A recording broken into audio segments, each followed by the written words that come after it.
बिस्मिल्लाहिर्रहमानिर्रहीम, अस्सलाम वालेकुम नाज़रीन, आप देख रहे हैं प्रोग्राम द लास्ट आवर। मैं हूँ यासिर रशीद और स्टूडियो मेरे साथ मौजूद हैं सीनियर तजज़ियाकार राना मोहम्मद अजीम साहब। नाज़रीन, पाकिस्तान की मौजूदा सियासी सूरत हाल को अगर देखें तो 9 अगस्त को असम्बलियाँ तहलील हो जानी हैं और इसका वाज़ेह सबूत जो है वो वफाकी वज़ीर आबी वसाइल भी दे चुके हैं, वज़ीर आज़म ख़ुद भी दे चुके हैं, PDM के सरबराह भी दे चुके हैं। यानी 9 अगस्त को समरी जो है वो सदर को भिजवा दी जानी। लेकिन अभी तक निगरान वज़ीर आज़म के नाम पे इत्तफाक नहीं हो सका। अभी तक आपसी मुशावरत जारी है, अभी तक अपोजिशन लीडर के साथ भी एक मुलाकात नहीं हो सकी। अभी तक पाकिस्तान पीपल्स पार्टी और पाकिस्तान मुस्लिम लीग नून के माबैन गुफ्तगू हुई और बाद में कल का जो इशाइया था उस इशाइये में किसी हद तक इत्तेहादियों के साथ बातचीत हुई है, लेकिन अभी भी इत्तलात ये हैं कि इत्तफाक किसी एक नाम के ऊपर नहीं हुआ। अब शाहिद खाकान अब्बासी साहब का नाम बहुत ज़्यादा बयान किया जा रहा है। क्या शाहिद खाकान अब्बासी साहब के नाम के ऊपर दीगर जमातों को तहफ़्फ़ुज़ात हैं जिसकी वजह से अभी तक नाम फाइनल नहीं हुआ, या वजह कुछ और है? अगर शाहिद खाकान अब्बासी साहब का नाम नहीं होता तो फिर दूसरा नाम कौन सा होगा? राजा रियाज साहब की तरफ से कौन सा नाम आएगा, यह भी बहुत बड़ा सवाल है। दूसरी तरफ पाकिस्तान के मुआशी मंजरनामे को लेके जिस तरह ये चहमगोइयाँ चल रही हैं कि इसी मुआशी मंजरनामे की वजह से इलेक्शन ताख़ीर का शिकार हो जाएंगे और धड़ाधड़ ऐवान बाला में और ऐवान ज़ीरी में जिस तरीके से कानून साजियाँ मंजूर हो रही हैं और नई मरदमशुमारी को लेकर अब एक नई बहस का आगाज़ कर दिया गया है और कल CCI का इजलास होगा जिसके अंदर बैठ के फैसला होगा कि नई मरदमशुमारी मंजूर होगी या उसके ऊपर जो डिजिटल मरदमशुमारी के ऊपर तहफ़्फ़ुज़ात हैं वो बरकरार रखे जाएंगे और पुरानी मरदमशुमारी पे जाएंगे। अगर नहीं पे आएंगे तो फिर 4 से 6 माह अभी मजीद भी लग सकते हैं इलेक्शन कमीशन को। ये मंजरनामा क्या है? राना साहब की तरफ बढ़ते हैं। राना साहब, सबसे पहला सवाल कि निगरान वज़ीर आज़म के नाम पे इत्तफाक क्यों नहीं हुआ? अभी तक पीपल्स पार्टी को खदशात है या मजमूई तौर पर खदशा है? बिस्मिल्लाहिर्रहमानिर्रहीम, अस्सलातु वस्सलामु अलैका या सय्यदी या रसूलल्लाह, अस्सलातु वस्सलामु अलैका या सय्यदी या हबीबल्लाह। यासिर साहब, एक चीज़ तो आप नोट कर लें कि निगरान वज़ीर आज़म के नाम पर आज के दिन इत्तफाक हो चुका है। हो चुका जी, अच्छा। और वो हुकूमती नाम नहीं है। हुकूमत को मजबूरन उस नाम पर समझौता करना पड़ेगा। मेरी इत्तला के मुताबिक आज के दिन फ़ाइनल हो गया है और मुआशी माहिर है वो, और इंतहा उसका तजर्बा है पाकिस्तान की मुआशरत को बेहतर करने के हवाले से, उसका नाम फ़ाइनल हो चुका है, नंबर 1। नंबर 2, ये जो शोर मचा हुआ है ना पीपल्स पार्टी और नून लीग के इख्तलाफात जो सामने आ रहे हैं, भाई पीपल्स पार्टी के साथ हाथ हो गया। ये मैं आज के दिन जो बात कह रहा हूँ आप नोट कर लीजिएगा। पीपल्स पार्टी के साथ हाथ हो गया। अब पीपल्स पार्टी मुस्लिम लीग नून के साथ हाथ करने की कोशिश कर रही है और मीठा मीठा ऐसा वो काम करेंगे कि आप सोचते रह जाएंगे। पीपल्स पार्टी के साथ हाथ हुआ है। दुबई से सीधे सरदारी साहब इस्लामाबाद पहुंचे हैं, इस्लामाबाद मीटिंग टेंट की है और आप उनके मीटिंग में बैठे हुए उनका स्टाइल, बिलावल साहब का स्टाइल देख लें। उसके बाद अभी तक उनकी कोई ऐसी गुफ्तगू आपके सामने नहीं आई। पीपल्स पार्टी इंतहाई मायूस है कि पीपल्स पार्टी के साथ किसी तरफ, बल्कि मैं सब इतना इशारातन कह दूँ, मुझे एक पीपल्स पार्टी के रहनुमा ने कहा कि मुस्लिम लीग नून की एक आला शख्सियत ने कुछ सौदेबाजी करके हमें रास्ते से निकाल दिया। ये लफ्ज़ इस्तेमाल किया कि सौदेबाजी करके हमें रास्ते से निकाल दिया। आला शख्सियत किसकी तरफ इशारा हो सकता है? इस वक्त तो आला शख्सियत हमारे PM ही है, या फिर उनसे आला शख्सियत अगर उनकी सौदेबाजी हुई तो फिर वो पाकिस्तान में होते हैं। बस आप नहीं, वो भी पाकिस्तान में आ जाएंगे जब एक बड़ी रिटायरमेंट होगी, उसके 2 दिन बाद आ जाएंगे। मैंने पहले भी कहा था, ये तो बहुत से लोगों ने सोचे छोड़े थे। 14 अगस्त 13 अगस्त याद है ना? आपने प्रोग्राम की रिकॉर्डिंग निकाल के देख लें, कब क्या कहा था मैंने। अगस्त में नहीं आ रहे, वो सितंबर में आएंगे, रिटायरमेंट के बाद आएंगे, उससे पहले नहीं आएंगे। लेकिन एक सवाल बनता है कि जब अपने भाई की हुकूमत में नहीं आ सके तो फिर वो रिटायरमेंट के बाद भी उनके आने के इम्कानात किस हद तक रोशन हो? इस हद तक होंगे कि उनको कुछ किसी तरफ से कोई इशारा मिल गया, उन्होंने कुछ कमिटमेंट कर ली है, उन्होंने कुछ लोगों की बातचीत चल गई है। बस मैं इतना बता दूँ, चूँकि अब तो कानून बड़े सख्त बन गए ना यासिर, क्या करें। कुछ लो बहुत सा दो नहीं वाला कानून मुझे लग रहा है। बस ये ले ले, कुछ लो, बहुत सब, बाकी सब कुछ दो, कुछ लो और बाकी सब दो, ये हो गया नंबर 1। नंबर 2, आपने आज कहा है कि इलेक्शन लेट होने की कुछ चीज़ें नज़र आ रही हैं। आज के सुप्रीम कोर्ट के फैसले के पैराग्राफ 28 को देखें ज़रा। उस पैराग्राफ 28 में बिल्कुल क्लियर एक चीज़ दे दी गई है, एक बिल्कुल क्लियर कह दिया गया, ये सुप्रीम कोर्ट की तरफ से है कि जनाब इलेक्शन कमीशन किसी सूरत पे भी इलेक्शन को डिले नहीं कर सकता। लेकिन राणा साहब, उस पर एक बुनियादी तौर पे सवाल है ना, वो फैसला है पंजाब का, उस फैसले के मुताबिक 14 मई को इलेक्शन होने चाहिए थे। अगर 14 मई को इलेक्शन नहीं हुए तो फिर एक्शन क्या हुआ है? मैं यही अर्ज कर रहा हूँ, एक्शन का तो भी आना है ना, अभी उसकी चीज़ें आनी है। लेकिन मैं आपको कह रहा हूँ, अगर आप पैराग्राफ 28 पढ़ लेते तो आपको ये नजर आ जाता है यासर भाई। जी, वो तो वाज़े तौर पे है कि उसमें सिर्फ 56 भी जो है उसका सहारा भी नहीं लिया था। उसमें वाज़े है कि इलेक्शन कमीशन, उसमें ये नहीं लिखा सिर्फ पंजाब, इलेक्शन कमीशन पाकिस्तान का है। हाँ जी। उसमें लफ्ज़ लिखा हुआ इलेक्शन करवाने के हवाले से पाबंद है कि उसने हर सूरत में इलेक्शन वक्त पे करवाना है। इसके लिए उसने ये नहीं कहना मुझे ये चाहिए, ये मुझे आप मुहैया कर सकती हैं या नहीं, उसने कहना ये मुझे मुहैया करें, ये आपका फ़र्ज़ है। उसमें यह भी सवाल उठाया गया कि क्या असेंबली डिसॉल्व करने से पहले वज़ीर आला और वज़ीर आज़म इलेक्शन कमीशन से पूछेंगे कि हाँ जी हम कर लें, आपकी तैयारी है कि नहीं है? बिल्कुल, इसलिए मैं पैराग्राफ 28 में बड़ा क्लियर दे दिया गया है, जिसके बाद हालात किसी और तरफ जाते मुझे नज़र आ रहे हैं। आप दो चीज़ें ज़हन में रखिएगा। आज का मैं दोस्तों से कहूँगा प्रोग्राम इसलिए बड़ी अहमियत का हामिल है कि आज इसमें हम वो चीज़ें ब्रेक कर रहे हैं जो शायद पहले बहुत से लोगों ने ना की हो। अब तहरीक इस्तेहकाम पाकिस्तान चाहती है कि इलेक्शन फरवरी में हो, खट्टर साहब चाहते हैं इलेक्शन फरवरी में हो। उसकी वजूहात है, उन्हें टाइम चाहिए, उन्हें टाइम चाहिए एक बड़ी गिरफ्तारी का, बड़ी गिरफ्तारी के बाद बहुत से लोगों का उनकी तरफ आने का, और उनके जहन में है कि उसके बाद वोट बैंक उनकी तरफ शिफ्ट होगा और साथ में उन्हें इतना टाइम मिल जाएगा कि वो अपने हलकों में जाकर अपनी इलेक्शन कैंपेन या इतने जोगे हो जाएंगे कि वो कुछ ना कुछ सीटें निकाल सकें। अब पीपल्स पार्टी और मुस्लिम लीग नून, ये आपको मैं हकीकत कह रहा हूँ, और जमीयत उलमा इस्लाम और ANP, ये सारी जमातें चाहती हैं कि किसी सूरत में भी इलेक्शन डिले ना हो, ताकि जो दो नई सियासी जमातें बनी हैं इनको कुछ भी ना मिले।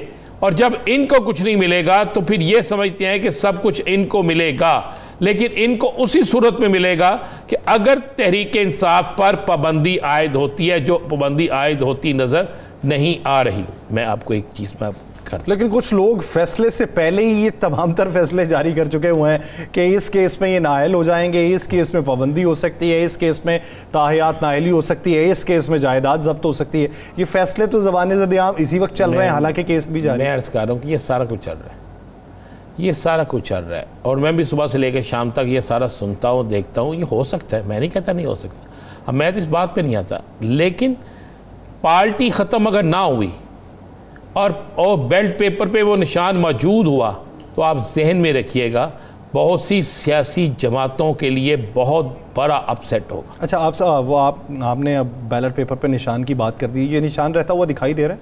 जी बिल्कुल दिखाई दे रहा है, क्योंकि इंटर पार्टी इलेक्शन के हवाले से इलेक्शन कमीशन ने मेरे ख्याल से कल या परसों तलब किया हुआ है उन्हें। नहीं, उन्होंने डॉक्यूमेंट्स दे दिए हैं, उन डॉक्यूमेंट्स का वो जवाब देंगे, उस जवाब के बाद इंटर पार्टी इलेक्शन जो है वो 2 मिनट में हो जाते हैं।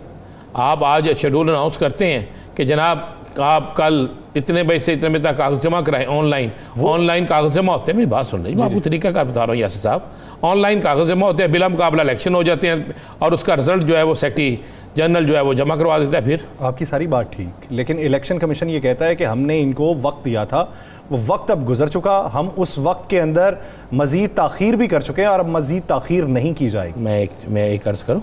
जी जी, आप मुझे बता दें कितनी सियासी जमातें, पहला जो इन्होंने दिया था उसमें इन्होंने बाकायदा मौक़िफ़ दिया था कि ये हमारा इंटर पार्टी इलेक्शन का रिजल्ट है। जी जी, उन्होंने कहा पुराना शेड्यूल लगाएं, उन्होंने लगा दिया।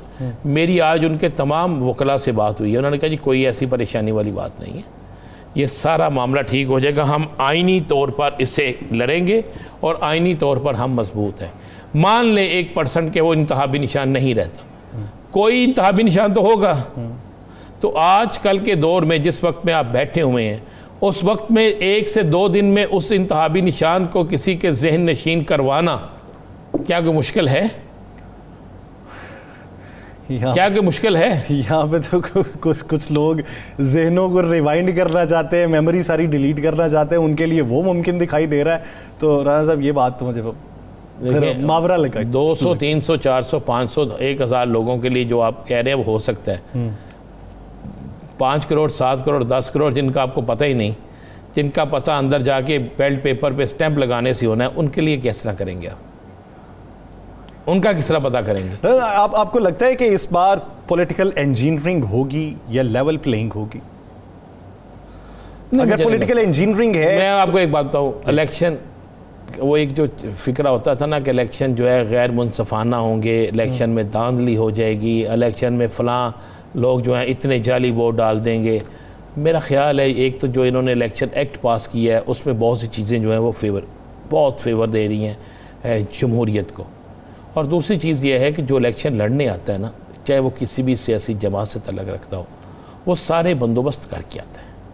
और चौथी चीज़ जो है, ये जो आपका मीडिया है ना, मीडिया, सोशल मीडिया ख़ासकर, और बाकी इलेक्ट्रॉनिक प्रिंट मीडिया, ये भी एक एक चीज़ को देखता है। अगर आप ऐसे इलेक्शन करवा देंगे जिस इलेक्शन में जीते हुए को आप 20-25 हज़ार वोटों से जीते हुए को आप कहें ये हार गया, तो आप क्या समझते हैं कि हुकूमतें चल जाएंगी?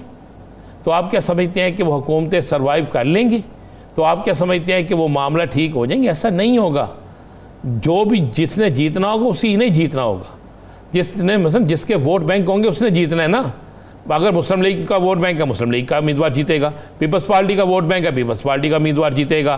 जमीयत उलमा इस्लाम का वोट बैंक है, उसका उम्मीदवार जीतेगा। तहरीक इंसाफ का वोट बैंक है, उसका उम्मीदवार जीतेगा। इसमें तो कोई दूसरी यासर राय नहीं है। एक चीज़, आपने 3 सवाल पूछे थे, देखें, एक आप ज़हन में रखिएगा, कल का दिन भी बड़ा अहम दिन है, बड़ा अहम तरीन दिन है।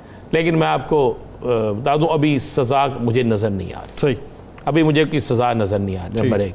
नंबर 2, इलेक्शन होंगे, पैराग्राफ 28 में बड़ी चीज़ें वाज़ेह कर दी गई हैं। नंबर 3, निगरान वज़ीर आज़म का तयन हो चुका है, उसका नाम फाइनल हो चुका है। आप मुझे एक बात बताएं, आधा घंटा पहले एक ख़बर चलती है कि तमाम इख्तियारात वज़ीर आज़म साहब को दे दिए गए। फिर आधा घंटे बाद ख़बर चलती है तमाम टीवी चैनल्स पर कि फ़लाँ फ़लाँ से नाम मांग लिए गए, मुशावरत का अमल जारी रहेगा। मुझे दिन बता दें कितने रह गए हैं? 4 तारीख हो गई जी, सुबह 5 है जी, उसका दिन क्या रह गए? 4 दिन टोटल बाकी। तो ये अपोजिशन लीडर से मुलाकात भी नहीं हुई, वजूहात क्या है? एक ब्रेक लेते हैं नाज़रीन।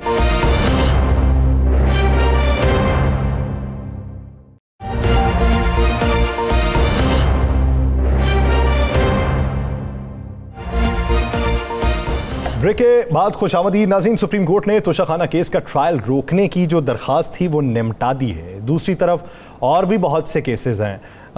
एक जज साहब को भी लेके बहुत सी बातें की जा रही हैं। FIA कुछ और बयान रिकॉर्ड करवा रहा है, इधर से प्ली कुछ और आ रही है, उधर से जज साहिबान भी जो हैं वो सुप्रीम कोर्ट के चीफ जस्टिस के सामने अपनी एक दरख्वास्त रख चुके हैं, एक ख़त रख चुके हैं कि ये मेरी किरदार कुशी की जा रही है। अब आप पाकिस्तान का मजमूई तौर पर मंजरनामा देखें, सियासत देखें वो भी बटी हुई, मईशत देखें उसके साथ भी खिलवाड़ हो रहा है, कानूनी मंजरनामा देखें तो वहाँ पर भी रिफ्ट दिखाई दे रही है। तो अवामी सतह के ऊपर किस तरीके का पैगाम जाएगा? हमने अगर मुत्तहिद होना है या हमें रोजाना की बुनियाद के ऊपर जो हमारे अकाबरीन हैं, जो हमारे हुक्मरान हैं, वो ये कहते हैं कि मुत्तहिद होकर पैगाम देना है, तो जब ये स्टेक होल्डर्स बटे हुए हैं, उनके दिमाग के अंदर तफरीक है, तो मुत्तहिद हम किस तरीके से होंगे? बेहतरी किस तरीके से आएगी? क्या वो इलेक्शन के बाद आएगी? राना साहब की तरफ बढ़ते हैं। राना साहब, अगर कानूनी मंजरनामे को देखें, जितने केसेस चल रहे हैं और जितने केसेस में एक में प्ली और रखी जाती है, दूसरे में कुछ और है, तीसरे में कुछ और है, यानी अपनी ही प्ली रख के दूसरे में उसको निगलेक्ट कर रहे होते हैं। अगर इसी तरह कहीं चलता रहा तो ये कहीं स्टेबिलिटी आपको आती दिखाई दे रही? देखिए यासर, 2 चीज़ें बड़ी क्लियर हैं और बड़ी साफ से। मुझे तो ये लग रहा है कि पाकिस्तान की सियासत में लड़ाई, पाकिस्तान के अदालती महाज पे लड़ाई, पाकिस्तान के मुआशी महाज पे लड़ाई, पाकिस्तान के दाखिली महाज पे लड़ाई, यानी दाखिली महाज पे बेचारी हमारी फोर्सेस लड़ के अपनी जानों का नजराना पेश करके इंतहा कर रही हैं और दहशत गर्दों का मुकाबला कर रही हैं। दहशत गर्दी इंतहा से ज़्यादा बढ़ने की कोशिश कर रही है, लेकिन हमारे फ़ौजी जवान, हमारी पाक फ़ौज, हमारी फ़ौज की एजेंसीज जो हैं वो उस एक बहुत बड़े सानियों को रोके हुए हैं, बल्कि उन दहशत गर्दों को कैफरे किरदार तक पहुंचा रहे हैं, हर महाज पे लड़ाई कर रहे हैं। और उनको इस वक्त सपोर्ट चाहिए थी पाकिस्तान के वकला की, उनको सपोर्ट चाहिए थी पाकिस्तानी कौम की, उनको सपोर्ट चाहिए थी पाकिस्तान की सियासत की। इसमें एक और चीज़ भी थी ना, ये जो चीज़ें हो रही हैं, ये सारी चीज़ें इसी वजह से ही हो रही हैं। अगर दाखिली महाज हमारा कमज़ोर हो रहा है तो वो इस वजह से हो रहा है कि दुश्मनी ये समझ रहा है कि इधर तो बटे हुए हैं सारे, तफरीक है, तो वो उसी का तो फ़ायदा उठा रहा है। मैं इसी तरफ आ रहा हूँ। और सियासी जमातों के कायदीन ऐसे कमाल के हैं कि जो एक दूसरे पर इल्ज़ामात लगाने के अलावा कुछ नहीं कर रहे।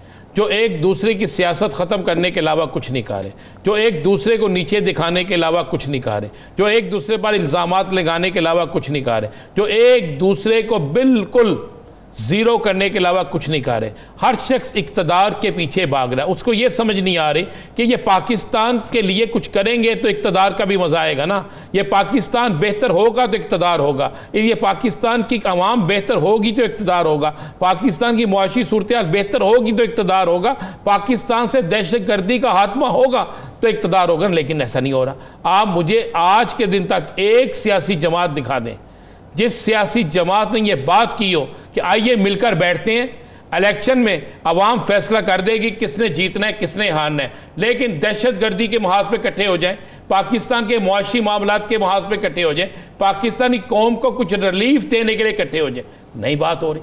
रोज़ाना 300 बिल पास हो गए, मिसाल के तौर में दे रहा मैं, 300 हुए तो नहीं, रोजाना दर्जनों बिल पास हो रहे हैं। कोई एक बिल, इतने तो हो ही गए, कोई एक बिल मुझे बता दें जिसमें पाकिस्तानी अवाम के लिए कुछ रखा गया हो, जिसमें आम शहरी के लिए कुछ रखा गया हो, जिसमें पाकिस्तान की मुआशी बेहतरी के लिए कुछ रखा गया हो, जिसमें आम आदमी को यह पता हो कि मुझे आटा सस्ता मिलना है, जिसमें आम आदमी को यह पता हो कि उसके बच्चे एजुकेशन हासिल कर सकेंगे, जिसमें आम आदमी को यह पता हो कि मुझे सस्ती मेडिसिन मिल सकती है, जिसमें आम आदमी को पता हो कि रात को वो सुख की नींद सो सकता है। किसी एक मुझे कोई एक बिल मुझे ऐसा दिखा दें, कोई एक ऐसी चीज़ दिखा दें। आप बाज़ारों में चले जाएं, लोग रो रहे हैं, आप गली मोहल्ले चौकों चौराहों में चले जाएं, आपको हर शख्स जो है वो यही कहता नजर आएगा कि भूख से मर गए हैं। ये महीना शुरू हुआ है, या सर बिल लाए हैं बिल। मैंने खुदा की कसम लोगों को ये कहते सुना है कि यार बिल जो है ना ये दे लो और अपने घर की बिजली कटवा लो। मैंने ये कहते सुना लोगों को, वो कहते कहाँ से दे बिल, पैसे नहीं हमारे पास। मैं वो यहाँ पे बात करना नहीं चाहता। मैंने एक ऐसी भी वीडियो देखी है, खातून बुर्का पोश, उसका ये कहना है कि ये बिल मैं नहीं भर सकती, लेकिन मैंने कुछ लोगों से ताउन करने का कहा और मुझे ये लगता है कि इस बिल को भरने के लिए मुझे अपनी इज्जत नीलाम करना पड़ेगी। ऐसा कि आप एक औरत ने आपको आपने बुर्का पोश देख ली, कई जगहों पर ऐसा हो रहा। मुझे एक शख्स ने कहा, उसने कहा भाईजान 25,000 मैं सैलरी लेता हूँ। मैंने कहा ठीक है। उसने कहा ये मेरे घर का बिल देखें 21,000 है। उसने कहा 21,000 मेरे घर का बिल है, अगर मैं बिल अदा करने जाऊँ, मैं कि एसी लगा हुआ है। उसने कहा कूलर नहीं है, एयर कूलर नहीं है मेरे घर में, एसी तो बड़ी दूर की बात है। उसने कहा जी एयर कूलर नहीं है, हम एक पंखा चलाते हैं, सारी उसी के नीचे सोते हैं, और उसके अलावा कोई ऐसी चीज़ नहीं। हाँ एक छोटी फ्रिज पड़ी है और उस फ्रिज को भी हम हर 3 घंटे बाद बंद कर देते हैं 2 घंटे के लिए कि चले कुछ ना कुछ बचा रहे। उसने कहा ये हमारा आलम है, हम मोटर नहीं चलाते। उसने कहा पानी के लिए मोटर नहीं चलाते, पानी नलके से जो आता है उसे इस्तेमाल करते हैं। उसने कहा ये मुझे बताया 21,000 बिल आ गया है, अब मैं 21,000 बिल भरने जाऊं, पीछे 4,000 रुपया बचता है। मेरी माँ बीमार है, मेरी बहन है, मेरा भाई है, मेरा एक बेटा है, मैं किस तरह घर को चलाऊंगा? एक हफ्ते का राशन मैं अपने घर में नहीं डलवा सकता, तो मैं क्या करूं? क्या घर की बिजली कटवा लूं या जेल में चला जाऊं, चोरी करूं, क्या करूं? अभी 20 रुपए जो पेट्रोल बढ़ा है, ये फ्यूल प्राइस एडजस्टमेंट की मद में अगले महीने जब लग के आएगा तो रेट देखिए किधर जाएगा। रेट उधर जाएगा जिधर कोई सोच नहीं सकता। तो फिर उन लोगों से पूछी, देखें अगर कोई एक खुदकशी हुई, किसी एक औरत की असमत दरी हुई, किसी एक औरत ने अपने घर के बिल के पैसे पूरे करने के लिए, जिस तरह आपने कहा है कि अपना ज़मीर को बेच दिया, तो फिर उसके वो और उसका कोई कसूर नहीं है।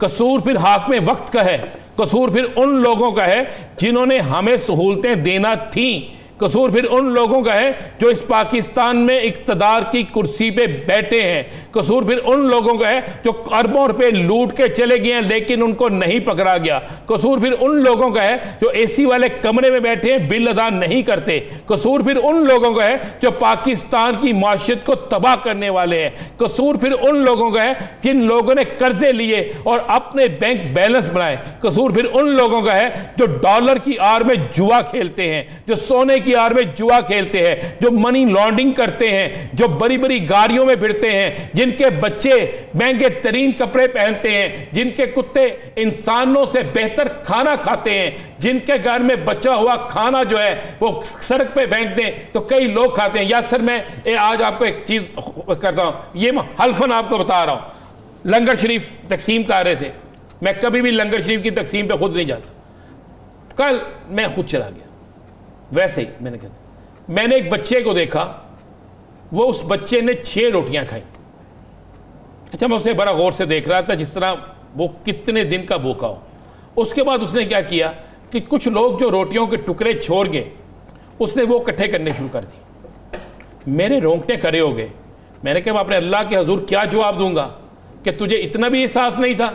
अल्लाह ने अगर तुझे हिम्मत दी है तो एहसास तो कर। मैं उस बच्चे के पास गया तो मैंने उससे कहा बेटा आप रोटियां इधर से ले लो, और मैंने सालन पैक करवाया। मैंने कहा फारूक जोरी इस सालन को पैक करो।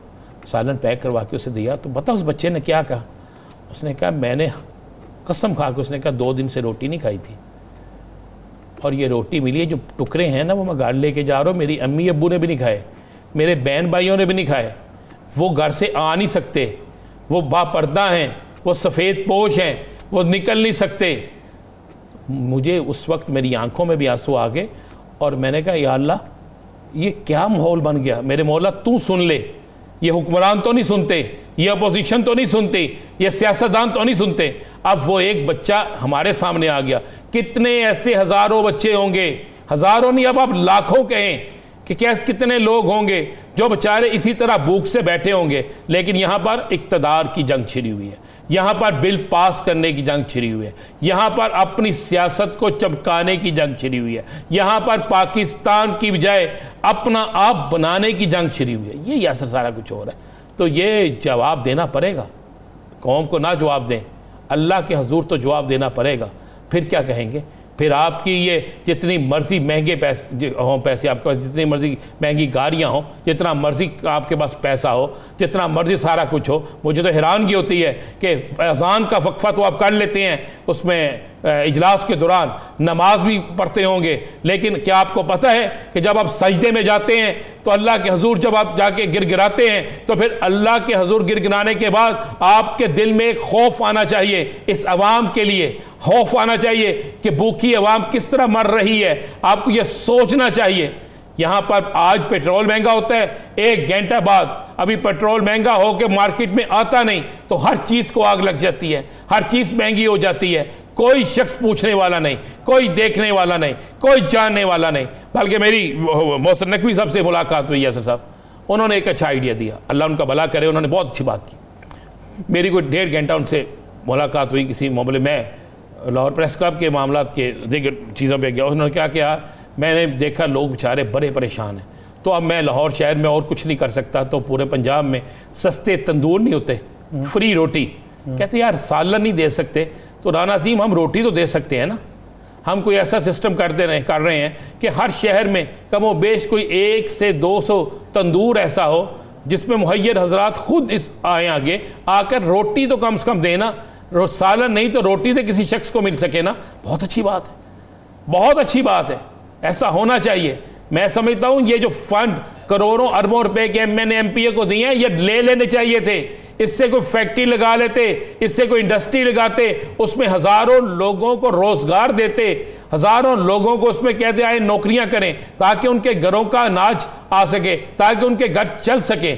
और ये जो बिजली है, मुझे एक बात बता दें, आप एक महकमे के अफसर को, मुलाजम को फ्री बिजली दे रहे हैं या कम यूनिट दे रहे हैं? आप सरकारी बंगलों में किस तरह दे रहे हैं? आप जिस तरह बिजली लोग चोरी कर रहे हैं उनको आप पकड़ नहीं सकते, तो कर क्या रहे हैं आप आम आदमी जो है उससे निकलवा रहे हैं, चाहे वो किसी भी सियासी जमात का हो। मामला ये नहीं है, मामला ये है कि वो तो भूखा मर गया ना। अगर आपका बिल नहीं देगा तो बिजली कट जाएगी, बिल देगा तो फिर ज़िंदगी की डोरी कट जाएगी। किस तरह कटेगी? भूख से, अफलास से। भूख और अफलास की इस हद तक मुसल्लत हो चुकी है, ये भूख और अफलास की चुड़ैल हमारे इर्द गिर्द इस तरीके से रक्सा है कि फ़कीर सोचता है, एक गरीब सोचता है कि मैंने अगर कमाई की है तो मेरी कमाई इस रियासत ने लूट ली है। बकौल साखिर सिद्दीकी के जिस दौर में लुट जाए फ़कीरों की कमाई, उस अहद के सुल्तान से कुछ भूल हुई है। तो सुल्तानी जमहूर को ये सोचना चाहिए कि भूल क्या हुई है और आवाम की बेहतरी के लिए क्या किया जा सकता है। नाज़रीन, एक ब्रेक लेते हैं, के बाद वापस आएंगे, सियासी मंजरनामे में बात की जाएगी, कहीं नहीं जाएगा शेखदास।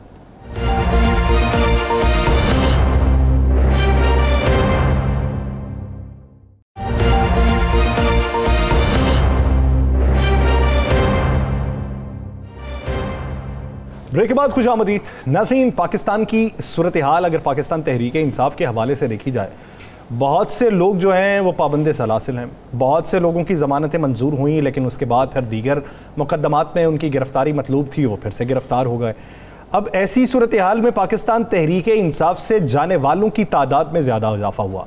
लेकिन पिछले कुछ दिनों में हमने ये भी देखा कि वो जो बबांगे दोहल इकरार करके नहीं गए, ये किसी दूसरी पार्टी में शामिल नहीं हुए, लेकिन सिर्फ मेल मुलाकातें थीं, पाकिस्तान तहरीक इंसाफ ने रफ्ता रफ्ता उन्हें भी माइनस करना शुरू कर दिया। उनकी पार्टी बुनियादी रुकनीत मुअत्तल कर दी गई और कुछ लोगों को शोकॉज नोटिस जारी कर दिए गए। ये 2-4 दिनों के अंदर ही 50 से ज़ायद अफराद को पार्टी से निकाला गया। तो पार्टी क्या रीवैम्प हो रही है?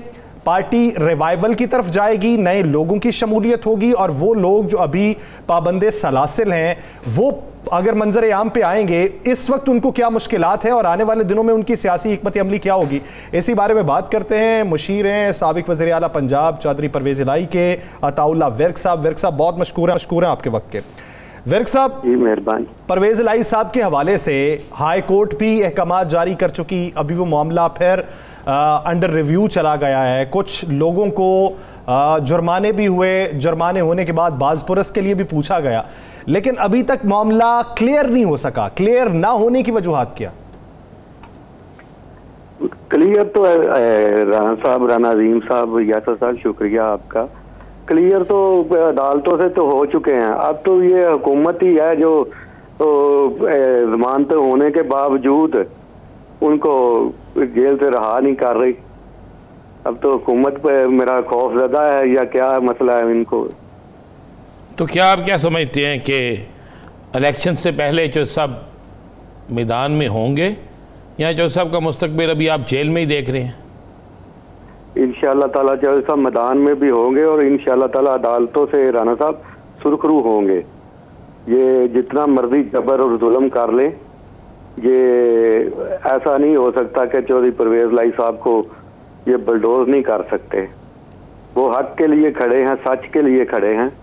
वो कोई ये तो नहीं कि उन पे कोई एलिगेशन है तो उनमें सब में अदालतों ने उनको जमानतें दे दी, कुछ में बरी कर दिया। अब तो ये अपना फैसला करके बैठे हैं कि हमने इनको बाहर नहीं जाने दिया। विर्क साहब, अगर देखा जाए पार्टी पॉलिसी को, अगर देखा जाए आने वाले दिनों में पार्टी टिकट्स भी जारी करनी है, वो पार्टी सदर भी हैं, चेयरमैन की मुशावरत से होनी है, दीगर लोगों की मुशावरत से होनी है। तो आप समझते हैं कि अभी पाबंदे सलासिल होने के बावजूद भी उनकी राय शामिल होगी? जी इंशाअल्लाह ताला। देखें वो जितना भी है तहरीक इंसाफ के लिए खड़े हैं। वो उन पे दबाव, उन पे जो भी उनको बलडोज करने की कोशिश कर रहे हैं सिर्फ इसीलिए कर रहे हैं ना कि तहरीक इंसाफ के साथ क्यों खड़े हैं। तो वो भी अगर तहरीक इंसाफ के साथ खड़े हैं तो इंशाअल्लाह ताला तहरीक इंसाफ के सदर के अहमियत से जो भी होगा, सियासी फैसले, जो भी टिकटों के फैसले होंगे आपस में मशवरे के साथ ही होंगे ना। जी मेरे सुनने में यह है कि आपकी तो चूँकि मुलाकात भी उनके वकील के साथ रहती है, आप पूरे केस को देख भी रहे हैं, इसलिए हम आपकी राय जानना चाह रहे हैं। क्या बताया गया है कि अब कितने दिन मज़ीद ये मुश्किल के हैं और कितने दिन तक उनकी रहाई हो सकती है? और यह भी सुनने में है कि एक और मुलाकात चौधरी शुजात हुसैन साहब जो हैं वो उनसे करने वाले हैं। जी देखिए राना साहब, आपने अच्छा सवाल किया। चौधरी परवेज़ इलाही साहब या तो थोड़े दिन इनके रह गए हैं गवर्नमेंट के 6-7 दिन, उसके बाद इंशाअल्लाह ताला अल्लाह खैर करेगा, चौधरी साहब सुरखरू होंगे, फिर लाएअमल जो भी बनेगा उसके मुताबिक इंशाअल्लाह ताला पार्टी को आगे लेके चलेंगे। नहीं विर्क साहब, वो जो बाज़ सुनाई देती है कि हो सकता है इरादा तब्दील हो गया हो, कुछ लोग ये कहते हैं कि मोहनिस इलाही साहब की वजह से अभी तक वो टिके हुए हैं। मोहनिस इलाही साहब अगर इरादा तब्दील कर लें तो चौधरी साहब इरादा तब्दील कर सकते हैं। उन अफवाहों में या सरगोशियों में किस हद तक हकीकत है? अभी तक कोई हकीकत नहीं है किसी किस्म की। अगर हकीकत होती तो अब तक चौधरी परवेज़ इलाही साहब जेल से बाहर होते। जी तो खानदान वालों को मिलने दिया जाता है? क्योंकि इतलात तो है कि 2-3 मुलाकातें चौधरी शुजात साहब की या दीगर अफराद की हुई हैं, तो खानदान वाले मिलते हैं? जी चौधरी शुजात साहब मिल सकते हैं, बाकी तो कोई आदमी उनको मिल भी नहीं ना सकता। देखिए ना, वो वज़ीर आला पंजाब रहे हैं, डिप्टी वज़ीर आज़म रहे हैं, तो उनकी मुलाकात पे इतनी सख्ती है। ये पता नहीं किस चीज़ का इनको खौफ है किस चीज की, इनको मतलब आम आदमी को बंदा मुलाकात कर सकता है, जिसकी मर्जी जाके कर ले, लेकिन चौधरी परवेज लाई को नहीं मिल सकते, ना उनके वकील मिल सकते हैं, ना कोई फैमिली से मिल सकता है। या जो साहब आपने दुरुस्त कहा कि नहीं मिल सकते। अब मैं यही पूछना चाह रहा हूँ कि अब आप इंतज़ार कर रहे हैं कि हुकूमत ख़त्म हो जाए तो उसके बाद दोबारा कोई पटिशन दायर करें और फिर जो सबको बाहर लाएं? जी इंशाअल्लाह ताला। देखे ना, हुकूमत के जबर और जुल्म का तो आपने खुद राणा साहब देख लिया ना, जब अदालतों से सुरखरू हो गया तो इनको फिर भी लगता है कि चौधरी परवेज लाई को उतनी देर नहीं छोड़ना जितनी देर वो पार्टी ना तब्दील करे, लिहाजा वो अभी भी खड़े हैं, इंशाअल्लाह ताला तो खड़े रहेंगे। विर्क साहब, एक आखिरी सवाल। पिछले दिनों चौधरी परवेज इलाही साहब जब पेशी पे आए थे तो उस वक्त उन्होंने ये गिला किया था कि मुझे सहूलियात नहीं दी जाती, सर के ऊपर एक बल्ब लगा रहता है और मुझे सोने में भी दुश्वारी का सामना है, मुझे अद्वियात भी नहीं दी जाती। तो उनको दी जाने वाली सहूलियात के हवाले से क्या खबरें? यासर साहब, सहूलियात का तो ये देख लेना आपके सामने, कोई पार्टी का बंदा उनको मिल नहीं सकता, मुलाकात नहीं कर सकता। ये देखे ना, आम कैदी की मुलाकात भी जो है हफ्ते में दो दफा हो जाती है, लेकिन वो पता नहीं उन्होंने कौन सा जुर्म ऐसा किया है। मेरा उनका जुर्म ये है, ये पाकिस्तान के लिए उन्होंने काम किया, 1122 उन्होंने बनाई है, उन्होंने पाकिस्तान में नौकरियां दी हैं, उन्होंने पंजाब में किसानों के लिए बेहतर काम किए। मेरा ख्याल कहता है ये जुल्म है, अगर जुर्म है उनके लिए तो फिर वो जुर्म करते रहेंगे हम, कोई बात नहीं, ये मुलाकातें रोक लें, ये दवाइयाँ रोक लें, ये जो भी कर सकते हैं कर लें, इंशाअल्लाह ताला अल्लाह पाक शुरू करेगा, अल्लाह मदद करने वाला होता है। जी कोई मुलाकात कर ही नहीं सकता तो इसलिए दी जाने वाली सहूलियात के हवाले से भी अंदाज़ा नहीं लगाया जा सकता। बहुत शुक्रिया अताउल्लाह विर्क साहब इस वक्त देने के लिए। नाज़रीन, पाकिस्तान के दिफाई मंजरनामे के ऊपर बात करेंगे, जो सिक्योरिटी चैलेंजेस में दरपेश हैं उस पर बिलखुसूस बात होगी, कहीं नहीं जाएगा। Stay with us.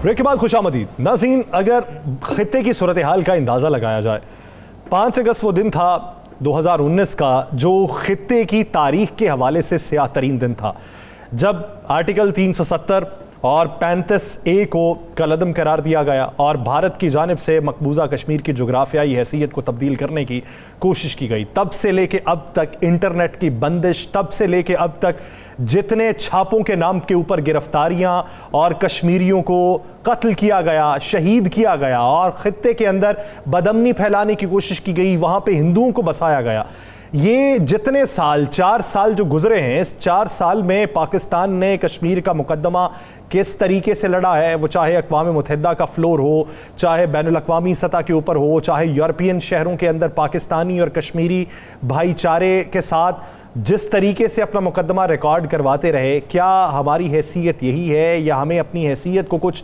बढ़ाना होगा और आवाज़ को ऊंचा करना होगा? और इसके साथ भारत के अंदर इस वक्त जो बदअमनी जारी है वो खित्ते पे किस हद तक असरअंदाज होगी, इस बारे में बात करेंगे।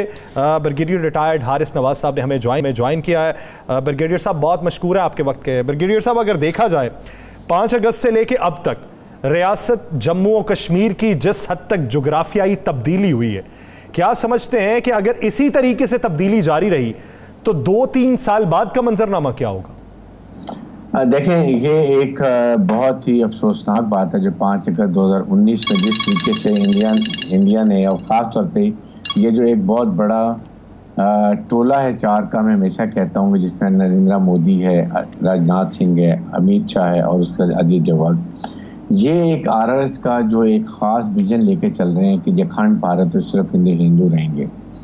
और जिस तरीके से ये ख़तरनाक टोला जो कि टोटल कातिल, टेररिस्ट, इनकी सब एक्टिविटी तशद्दुद है, आपके सामने जिस तरीके से इन्होंने वहाँ पर उन 5 अगस्त को कब्ज़ा किया, रिवोक किया 370 और 35A को, जहाँ पर वहाँ पर पूरी अपनी यूनियन का एरिया डिक्लेयर कर दिया। उसके बाद उनको 35A में ये राइट दे दिया कि हिंदू वहाँ जितने मर्जी जाएं, प्रॉपर्टी खरीदें, जो खरीदें, सब कुछ उनको अलाउ कर दिया ताकि डेमोग्राफिक चेंजेस हो जाएं। उसके साथ ही दुनिया में इतना बड़ा कैंप जेल नहीं है जहाँ पर पूरे कश्मीर में कर्फ्यू, और कितने, मेरे ख्याल में 1 साल के करीब कर्फ्यू लगा रहा, इंटरनेट बंद, उनके कारोबार बंद, उनके बागात दरख्त काट दिए पूरे, नौजवानों को आगरा जेल में बंद कर दिया, औरतों बच्चों बूढ़ों को जिस जो जुल्म किए गए। आई थिंक ये एक मिसाल है। फिर पूरी कश्मीर पॉलिटिकल पार्टीज को उन्होंने नज़र बंद करके रख दिया। पाकिस्तान ने डेफिनेटली स्टैंड लिया, पाकिस्तान को लेना भी चाहिए था। लेकिन जब वो शहीद होते हैं कश्मीर में तो वो उनकी बॉडीज को पाकिस्तान के झंडे में दफन करते हैं। This showed the love for Pakistan. So हम पाकिस्तान उनकी आवाज़ है, लेकिन क्या हमने वो आवाज़ को उतना फैलाया जितना फैलाना चाहिए? This remains to be seen, और उस पर एक क्वेश्चन मार्क है। उसके बाद फिर आपके सामने जिस तरीके से दुनिया का एक डिफरेंट एटीट्यूड था, सारी दुनिया देख रही है कि क्या हो रहा है, कैसे 1948 के रेजोल्यूशन को, प्लेबिसाइट के हक देने को उन्होंने ख़त्म कर दिया, उनके यूएनओ को चैलेंज कर दिया। फिर उसके बाद उन्होंने जो बायलैटरल काम था वो भी ख़त्म कर दिया, यूनिलैटरल डिसीजन कर दिया। दुनिया में कोई नहीं बोला, ना human rights organization, Amnesty International, United Nation human rights organization, किसी ने कुछ नहीं बोला सवाए लिप सर्विस देने के जी, कि वो वाशिंगटन पोस्ट पे खबर आ गई या किसी और अखबार में खबर आ गई, and that's the end of it. क्योंकि बड़ा मुल्क। ब्रिगेडियर साहब, कश्मीर पे कब्जा किया गया, बिल्कुल ऐसा ही है ना जी? बिल्कुल 100%। तो कानून कहता है जहां कब्जा किया गया उस कब्जे को छीना जाता है वापस। उसके लिए दुनिया जब आपकी मदद ना कर रही हो, जब भारत किसी भी कानून को, आइन को नहीं मान रहा, तो फिर हम क्यों इस पे डिले कर रहे हैं? कितनी देर हम अपने कश्मीरी भाइयों को शहीद होते देखते रहेंगे? कितना अरसा वो पाकिस्तान के परचम में लिपट के लाशें जाएंगी? कितना अरसा वहाँ पे माओ बहनों की अस्मतें लूटी जाएंगी? हम क्यों नहीं फैसला करते? हम फैसला करने में इतना डिले क्यों कर रहे हैं? राना साहब देखें, बात यह है कि बिल्कुल ये जेनेवा का कानून है कि जब एक मुल्क किसी के ऊपर गासवाना कब्जा करे तो वहाँ की जो पॉपुलेशन है, दे वॉल the right to take weapons, और वो अपनी आज़ादी के लिए लड़ें, और जो भी मुल्क सब मदद करना चाहिए कर सकते हैं। यहाँ देखें, इशू ये है कि पाकिस्तान के साथ हमारे अपने उस मुसलमान मुल्कों में इत्तेहाद नहीं है। आप पर इतना बड़ा OIC का प्लेटफॉर्म है, वहाँ से आप देखें ना कि क्या ल्यूक वार्म रिस्पॉन्स आई आपके सामने। उसके बाद नरेंद्र मोदी UAE में जाता है, बहुत बड़े वहाँ पर बंदर बना दिए जाते हैं, सऊदी अरब जाते हैं, उनको बहुत बड़ा एजाज़ दिए जाते हैं। तो जिसकी वजह से एक मुल्क जो इकोनॉमिकली इतना स्ट्रॉन्ग नहीं है, अपने टेररिज्म के मसाइल में उसको घेर के रखा हुआ है अमेरिकन ने और इंडिया ने, ख़ास तौर पे इसलिए कि हमारा CPEC मनसूबा ना हो। देखें, एक याद रखें, चाइना ने तरक्की इसलिए की कि उससे लड़ाइयाँ नहीं की, उन्होंने इकनॉमिक तरक्की की। अमेरिका देखें, इराक में गया, लीबिया में गया, सीरिया में गया, अफगानिस्तान में गया, जहाँ गया उसने आपको काफ़ी अपने आप को वॉर्न आउट किया इकोनॉमिक कंडीशन के अंदर। Pakistan is an Islamic country, Pakistan is a nuclear country, Pakistan की फ़ौज बहुत लड़ाका है, हमारी जियोस्ट्रेटिकल लोकेशन बहुत अच्छी है, लेकिन किस चीज़ में लैक कर रहे हैं? We need to have economic prosperity, economic development, और वो CPEC हमारे पास है, ताकि हम अपने फैसले अपने मुल्की मफाद में करें। आज अगर हम इकोनॉमिक तरक्की करें, आप देखें जिस तरह UAE की इन्वेस्टमेंट आ रही है, रिफाइनरी लगा रहे हैं, ये सऊदी अरब की, UAE आ रहा है, कतर आ रहा है, दूसरे ममालिक आ रहे हैं। जब लोगों के इकोनॉमिक इंटरेस्ट आ जाते हैं ना, then they stand with you. यही इंडिया की प्रॉब्लम है। तो हमें ये चाहिए कि इस को बिल्कुल हमने इसको जिंदा रखें, हर फोरम पे लेके चलें, साथ इकोनॉमिक डेवलपमेंट करें। हम हमारे पर न्यूक्लियर हर चीज़ की टेक्नोलॉजी इंडिया से 100 गुना बेहतर है। हमने प्रूव किया 27 फरवरी 2019 को कैसे हमने इंडिया को ऐसे जहाज गिराए और फिर उनको फंटास्टिक टी करके वापस किया, और इनको शर्म नहीं आती कि उस पायलट को जाके वहाँ सबसे बड़ा गैलेंटी अवार्ड दे दिया। सो हमें ये चाहिए, बिल्कुल इनसे मुज़ाकरात नहीं करने चाहिए। पाकिस्तान का स्टांस ठीक है, बड़े लोग कहते हैं नहीं मुज़ाकरात करें। अगर हम मुज़ाकरात करते हैं इंडिया से, दैट मीन्स हमने कश्मीर के स्टेटस को एक्सेप्ट कर लिया, इंडियन हेजमनी को उसका कब्जा एक्सेप्ट कर लिया। So we should not carry out any negotiation with them. Number 1, flight रोकने के ऊपर तो बोलेंगे बिल्कुल ठीक है, अपने ताल्लुकात ऐसे ही रखें, 4-5 साल में अल्लाह करें हम CPEC बना लें, हम इकोनॉमिक तरक्की करें, देन टॉक। आपके पास खुद देखें, चाइना के पास हांगकांग खुद ब खुद आ गया था, अभी कुछ अर्से बाद आप ये देखेंगे ताइवान भी उनके पास आएगा। लाइकवाइज पाकिस्तान को चाहिए कि इसको जिंदा रखें, हर महाज पर इसका मुकाबला करें, यूनाइटेड नेशन में, OIC में बात करें, वहाँ से यूनाइटेड नेशन में रेजोल्यूशन ले जाएं, बिल्कुल ठीक है, लेकिन साथ इकोनॉमिक तरक्की को ना करें, ताकि हम खड़े हों अपने और आंखों में आंखें डाल के किसी से बात कर सकें। अच्छा ब्रिगेडियर साहब, कुछ दिनों पहले, ये 2-3 दिन पहले की बात है, वज़ीर-ए-आज़म शहबाज शरीफ साहब ने आर्मी चीफ साहब की मौजूदगी के अंदर ये बात की थी कि हम हमसाया मुल्क के साथ बातचीत करने को तैयार हैं। क्या ऐसी सूरत हाल के अंदर बातचीत हो सकती है? मेरे ख्याल में उन्होंने एक फीलर डाला था, बट मैं किसी हालत में भी रिकमेंड नहीं करूंगा कि उनसे मुज़ाकरात एक कंडीशन में होगी, जो पहले हमारा स्टांस चल रहा है, जो मुसल्लह हमारी फौज का भी है और ज़ाहिर हुकूमत का भी था, पिछली का, इसका भी यही होना चाहिए। मुज़ाकरात जब होंगे जब 370-35A को वो वापस करेंगे। That is only condition we should talk to them. चाहे हमें इसमें नुकसान हो, लेकिन हम अपनी दूसरी इकनॉमिक तरक्की में लगे रहें। जहाँ तक मैं तो कहता हूँ कि इनसे हमारे इतने सफारती ताल्लुकात और हमें डाउनग्रेड करने चाहिए, ताकि पता चले कि हमें आपकी ज़रूरत नहीं है। ये दुश्मन है पाकिस्तान के, दुश्मन है मुसलमानों के। और अभी मैं बताऊँ आपको, आपने ये देखा होगा नरेंद्र मोदी के खिलाफ 26 पॉलिटिकल पार्टीज ने इत्तेहाद बना लिया, जिसमें कांग्रेस भी है, आम पार्टी भी है, और उसके साथ उदय ठाकरे, जो बाल ठाकरे का बेटा है, उनका शिवसेना भी शामिल है। तो उन्होंने वोट ऑफ कॉन्फिडेंस डाल दिया। मैं आई एम श्योर कि ये इंडिया को तोड़ के जाएगा। ये ऐसा इंसान खतरनाक है, स्नेक टाइप है, कि आप देखें मणिपुर में देखें क्रिश्चियंस कैसे खड़े हो, क्या उनको जुल्म कर रहे हैं। उसके बाद नागाज हैं, मिजोज हैं, आसामीज हैं, सिख हैं, क्योंकि कराची कश्मीर में मुसलमान, ये कश्मीरी हैं मुसलमान कि पाकिस्तान की जितनी स्ट्रेंथ है तादाद के हिसाब से तो वहाँ पर इंडियन मुस्लिम हैं। द ओनली थिंग इज के हमारे मुसलमान मुल्कों को चाहिए कि एक अपनी फोर्स बनाए, नेटो टाइप, अपने इस्लामिक बैंक। ब्रिगेडियर साहब, इस्लामिक बैंक भी बन जाएगा, ना फोर्स बनेगी ना फोर्स बननी है। आपको पता है कि नरेंद्र मोदी जिस इस्लामी मुल्क में जाता है उसके लिए मंदिर बन जाते हैं, उसके लिए सबसे बड़ा एजाज़ दे दिया जाता है, उसको VIP प्रोटोकॉल दे दिया जाता है। उसकी वजह बड़ी सिंपल सी है कि उनकी लॉबी मजबूत है। उनकी वजह है कि भारत एक बड़ी इंडस्ट्री है। तो अब हमें, जब भारत के अंदर हर जगह आग लगी हुई है, जब वहाँ पर कोई भी महफूज नहीं है, हम 2 साल 3 साल और इंतज़ार कर लेंगे और अपने पाकिस्तान की बेहतरी, इससे बेहतर मजबूत पाकिस्तान, मजबूत कश्मीर के लिए ज़रूरी है। हमारा एक फ़ौजी 100 भारतीय फ़ौजियों पे हावी है। तो मज़ीद कितना इंतज़ार करना चाहिए? 2 साल 3 साल 4 साल कितना इंतज़ार करना चाहिए? आई थिंक जिस तरीके से अभी हमारे इकोनॉमिक डेवलपमेंट हो रही है, आपने सिम बना लिया, आपने देखा स्पेशल फैसिलिटेशन, जो आपने एक नया काउंसिल बना लिया है, ठीक है, इन्वेस्टमेंट फैसिलिटेशन काउंसिल बना लिए, फिर आपने एक स्पेशल जो है आपने इंफॉर्मेशन डेवलपमेंट, आपने ये लैंड डेवलपमेंट की आपने बना ली है, जिसको हम कहते हैं। तो ये चीज़ें अब इंशाल्लाह बड़ी मात्रा में डेवलपमेंट लगी। 1 साल में यू विल सी, अगर जिस तरह आर्मी को इन्वॉल्व किया, ये हमारी चीफ आर्मी स्टाफ का इनिशिएटिव है, लेट मी टेल यू। और उनकी कंडीशन थी मिडिल ईस्ट कंट्रीज की थी कि अगर फौज इन्वॉल्व होगी, वन विंडो ऑपरेशन होगा, तो we will come and invest. And that is why chief army साहब देखिए हर जगह मौजूद होते हैं। और फिर उसके वज़ारात में पाकिस्तान ने खुद, आपने देखा ग्रीन पाकिस्तान की बात की जा रही है, जो फौजी फाउंडेशन ने लिए 5000 एकड़ खाने वाले में। तो ये चीज़ें, अब मुझे तो यकीन है कि 25-30 बिलियन डॉलर की इन्वेस्टमेंट पाकिस्तान में 1 साल में आ जाएगी। रोज़गार बनेगा, डेवलपमेंट होगी, IT में, ज़राअत में, माइनर मिलर में, और उसके साथ डिफेंस प्रोडक्शन में ऑर्डर्स आने शुरू हो गए।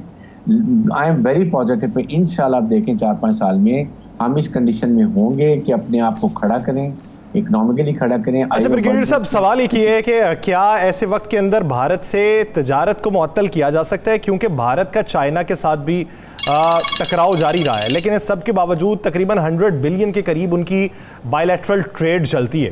तो क्या हम अगर तजारत को मुअत्तल कर देते हैं तो उसके असरात मुख्तलिफ होंगे?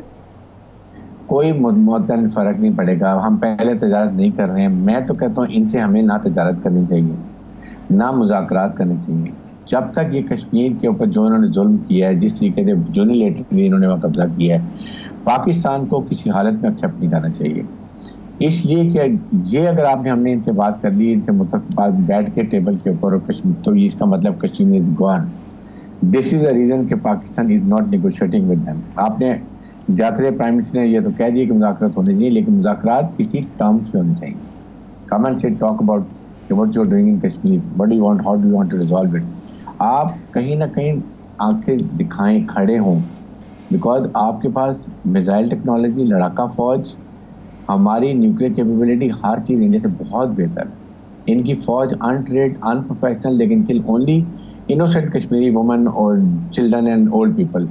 यहाँ पर देखें, सोवियत यूनियन अगर इतनी बड़ी फौज के साथ टूट सकता है 15 रियासतों में, तो इंडिया का तो आप राइटिंग ऑन द वॉल, जिस तरीके से मणिपुर आ रहे हैं, खालिस्तान आ रहे हैं, कश्मीर आ रहा है, इधर से दूसरी नॉर्थ ईस्टर्न स्टेट्स आ रही हैं, they are in trouble, I am telling you. आप देखें, और फिर मॉडरेट भी सेकुलरिज्म के लिए, सेकुलर स्टेट के लिए इनकी 26 जमातें खड़ी हो गई हैं, तो वो सब इसके खिलाफ खड़े हो गए। ये इन्होंने डराया हुआ धमकाया हुआ इंडिया में, वोट मार के डरा डंडे के तौर पर लेते हैं, वरना तुम्हारी फैमिली को। अभी आपने देखें उन्होंने क्या किया वहां पर ये हरियाणा में, कि वहां उन्होंने शहर का पूरा खाली करो 2 दिन के अंदर, वरना तुम्हें हम मार देंगे। आई मीन इज दिस सब, क्या इसके ऊपर हमारे ओआईसी को खड़ा नहीं होना चाहिए था? इंडिया को वॉर नहीं करना चाहिए था?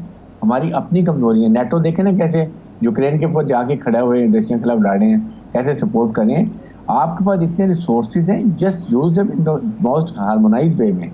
आप अपनी इंडस्ट्रीज वेपन लगाएं, आप बैंक बनाएं, यूनिवर्सिटी लगाएं, आईटी की इंडस्ट्री लगाएं, एंड देन मैन पे ये चीजें हमें अब करने की जरूरत, जो हम नहीं कर। हम हर वक्त वो उसने ये बात कर दी रिलीजियस चीजों के अंदर, हमें अपने सरमायाकारी से खुद को मजबूत करने के बाद जवाब देना होगा, और लॉबी को भी मजबूत करना होगा। ओआईसी के प्लेटफॉर्म से अगर जवाब नहीं जाता तो इतने तो हम मजबूत हो जाएं यहाँ पे माशी तौर पे कि हम आंखों में आंखें डाल के बात कर सके। बहुत शुक्रिया ब्रिगेडियर रिटायर्ड हारिस नवाज से अपना वक्त देने के लिए। नाज़रीन, प्रोग्राम का वक्त खत्म हुआ जाता है, मुझे और राना साहब को दीजिए इजाजत। अपना बहुत सा ख्याल रखिएगा, मुलाकात होगी कल, अल्लाह ने के बाद।